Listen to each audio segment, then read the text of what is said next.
Hello दोस्तों, कैसे हैं आप सब। Welcome to my channel Andy tech show.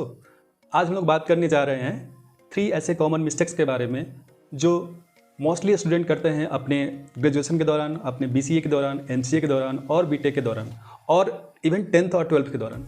सो मैं बात करने जा रहा हूँ वो सारे कॉमन मिस्टेक्स के बारे में जो मैंने भी पर्सनली किया हुआ है और ड्यू टू दोज मिस्टेक्स वो स्टूडेंट प्लेसमेंट सीजन के दौरान किसी भी कंपनी का प्लेसमेंट क्रैक करने से वंचित रह जाते हैं। ओके, सो वो सारी चीज़ें, सारे डिटेल्स मैं डिस्कस करने जा रहा हूँ सो दैट आप लोग वो गलती दोबारा ना दोहराएं जो कि मैंने फील किया हुआ है, मैंने किया हुआ है और मैंने काफ़ी लोगों को देखा हुआ है कि उसके चलते वो लोग वंचित रह जाते हैं कॉलेज में प्लेसमेंट से। सो वो सारी चीज़ें मैं डिस्कस करने जा रहा हूँ इस वीडियो में। सो प्लीज़ बने रहिएगा इस वीडियो में मेरे साथ टिल द एंड।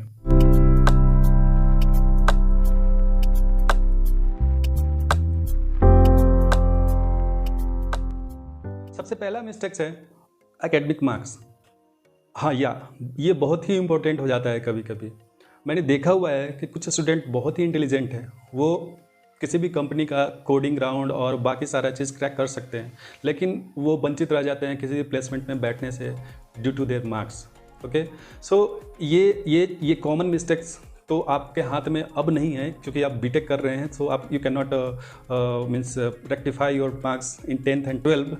बट अभी जो स्टूडेंट 10th एंड 12th कर रहे हैं मैं उनके लिए बोल रहा हूँ, प्लीज़ अभी ध्यान दीजिए अपने मार्क्स पे।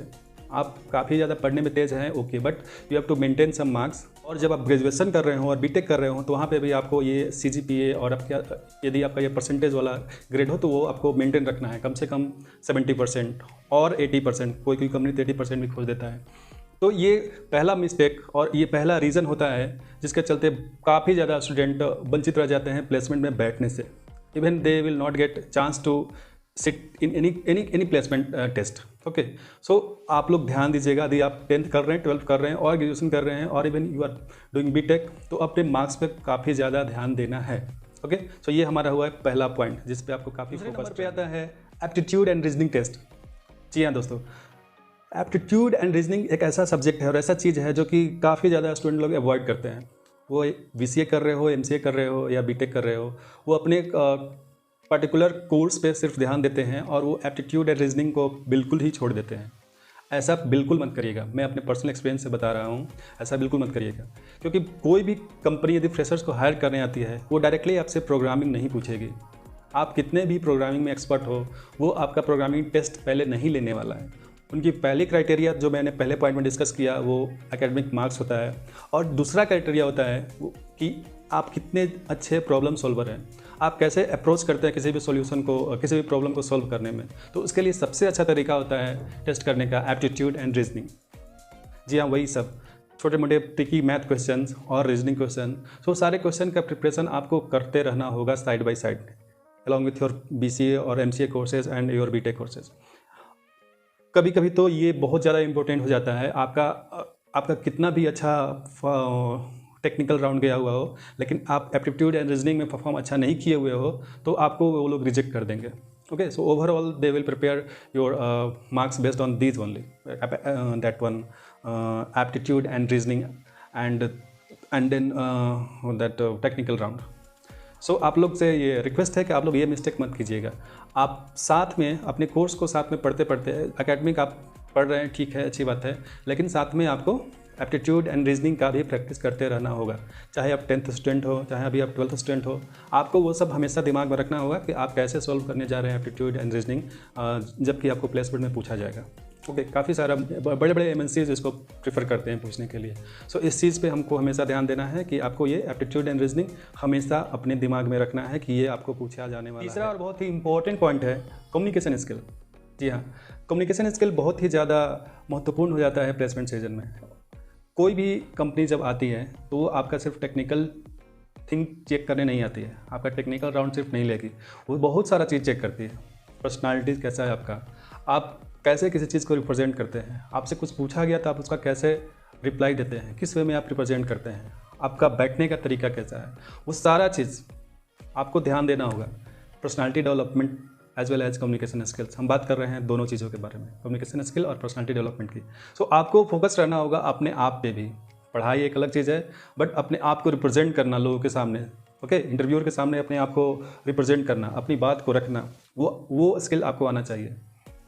जब आप फेस टू फेस इंटरव्यू के लिए जाते हैं तो पहला ही क्वेश्चन आपसे इंटरव्यू पूछेगा, tell me about yourself. आपके पास बहुत सारा चीज़ होगा बोलने के लिए, बट आप बोल नहीं पाएंगे क्योंकि आपका कम्युनिकेशन स्किल बहुत ही ज़्यादा वीक है।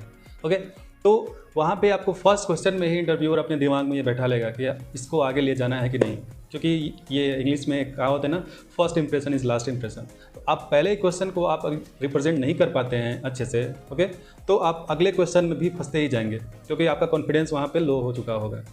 ओके, या कम्युनिकेशन स्किल की बात करें तो मैं फोकस कर रहा हूँ इंग्लिश कम्युनिकेशन स्किल के यहाँ पे, क्योंकि कोई भी कंपनीज आती है, मैसेज आती है, वो आपका इंग्लिश कम्युनिकेशन चेक करना चाहेगी, ताकि आप जब उसमें प्लेस्ड हो, उस कंपनी में आपको जॉब मिल जाए, तो आप क्लाइंट से बात करने के योग्य हैं कि नहीं, क्योंकि मोस्टली क्लाइंट आपको मिलेंगे इंडिया के बाहर के, तो आप उनसे बात करने योग्य हैं कि नहीं, आप उनसे डील कर सकते हैं कि नहीं। ओके, कोई भी क्लाइंट आपको रिक्वायरमेंट दे तो आप उसको समझ सकते हैं कि नहीं, ओके, या आप अपनी बात उसको समझा सकते हैं कि नहीं। सो बहुत सारा चीज़ वो लोग चेक करते हैं। तो कम्युनिकेशन स्किल बहुत ही ज़्यादा महत्वपूर्ण हो जाता है यहाँ पे। मैं अपनी पर्सनल एक्सपीरियंस से बता रहा हूँ कि मैंने 2-3 कंपनीज क्रैक किया था, fill the face to face interviews round. तो इंटरव्यूज़ राउंड में क्या होता है कि वो क्वेश्चन पूछेंगे, और मेरी प्रोग्रामिंग बहुत सही थी, मैं किसी भी प्रॉब्लम का सॉल्व कर सकता था, कोई भी प्रोग्रामिंग यदि पूछे तो मैं सॉल्व कर सकता था। लेकिन प्रॉब्लम ये थी कि मेरा कम्युनिकेशन स्किल उस टाइम बहुत ही ज़्यादा वीक था। अभी भी तो कुछ खास अच्छा नहीं है, बट अभी के मुकाबले उस टाइम बहुत ही ज़्यादा वीक था। मतलब मैं डर जाता था, कोई मुझसे इंग्लिश में सामने से बोलने लगा तो मैं डर जाता था कि मैं उसको कैसे रिस्पॉन्ड करूँगा। हाँ, मन में मैं उसको प्रिपेयर कर लेता था कि हाँ मैं ऐसे बोल सकता हूँ, लेकिन जब मैं बोलने जाता था तो वो सेंटेंस जो मैं प्रिपेयर किया हुआ हूँ वो नहीं बोल पाता था। ओके, ये चीज़ें मोस्टली लोगों के साथ होता है। आप भी यदि आप देख रहे होंगे इस वीडियो तो फील कर रहे होंगे कि ये भी मेरे साथ भी होता है। तो ऐसा होता है, ये कॉमन है, बट आपको उसको दूर करना होगा।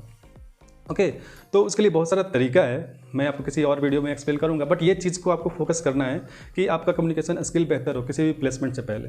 तो आपको वो चीज़ पे ध्यान देना है और इसको ठीक करना है। ओके, तो मैं आपको बता रहा हूँ कि मैंने जब एक कंपनी में फेस टू फेस इंटरव्यू के लिए गया तो वहाँ पे क्या हुआ कि वो क्वेश्चन तो दे दिए, अब मैं डर रहा हूँ अब कि उसको कैसे बताऊँ, क्योंकि वो लोग डायरेक्टली आपको लिखने के लिए नहीं बोलेंगे कि हाँ चलो इसका प्रोग्रामिंग है, सपोज ये प्राइम नंबर का प्रोग्राम है, लिखो। वो आपसे पूछेंगे कि आप कौन सा अप्रोच लगाने जा रहे हैं, आप कैसे इसको सॉल्व करने जा रहे हैं, पहले एक्सप्लेन कीजिए तब आप लिख सकते हैं। तो वहाँ पे मैं फंस गया। मैं जानता हूँ कि उसको कैसे लिखना है, बट उसको मैं एक्सप्रेस नहीं कर पाया, उसको एक्सप्लेन नहीं कर पाया इंटरव्यूअर के सामने, और मतलब मेरा कॉन्फिडेंस बहुत ही लो था due to my communication skill. मैं उसको हिंदी में समझा सकता था, बट वो एग्री नहीं किया, बोला कि नहीं आपको इंग्लिश में ही समझाना होगा इसको, कम्युनिकेशन स्किल आपको दिखाना ही होगा इंटरव्यूअर के सामने, मेरा मतलब।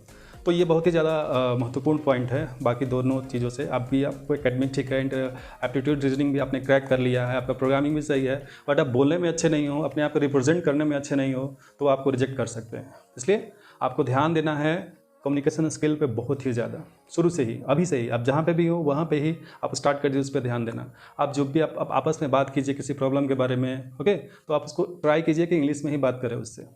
सो ये था वो सारी चीज़ें, वो तीन बहुत ही ज़्यादा महत्वपूर्ण चीज़ें जिस पे आपको ध्यान देना है किसी भी प्लेसमेंट से पहले। ओके, जो भी मैंने मिस्टेक्स किया हुआ था मैंने आपको बताया। ओके, सो आशा करते हैं कि ये वीडियो आपको पसंद आया होगा। So please like, comment and subscribe and share with your friends as well. Okay, यदि आपको कुछ सुझाव या कुछ शिकायत है तो प्लीज़ कमेंट बॉक्स में आपको कमेंट भी कर सकते हैं। मिलते हैं नेक्स्ट वीडियो में, तब तक के लिए धन्यवाद।